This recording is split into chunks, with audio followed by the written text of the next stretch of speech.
اور مسلمانوں اللہ کی راہ میں جہاد کرو اور جان رکھو کہ اللہ سب کچھ سنتا ہے، سب کچھ جانتا ہے۔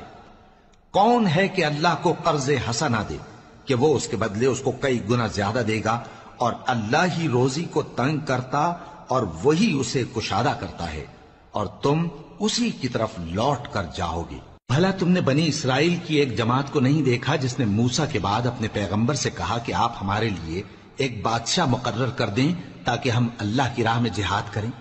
پیغمبر نے کہا کہ اگر تم کو جہاد کا حکم دیا جائے تو ایسا تو نہیں کہ لڑنے سے پہلو تہی کرو۔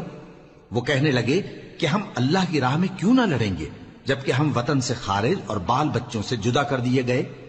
پھر جب ان کو جہاد کا حکم دیا گیا تو چند اشخاص کے سوا سب پھر گئے، اور اللہ ظالموں سے خوب واقف ہے۔ اور پیغمبر نے ان سے یہ بھی کہا کہ اللہ نے تم پر طالوت کو بادشاہ مقرر فرمایا ہے۔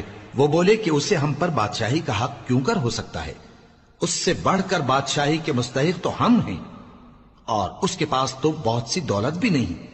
پیغمبر نے کہا کہ اللہ نے اس کو تم پر فضیلت دی ہے اور بادشاہی کے لیے منتخب فرمایا ہے۔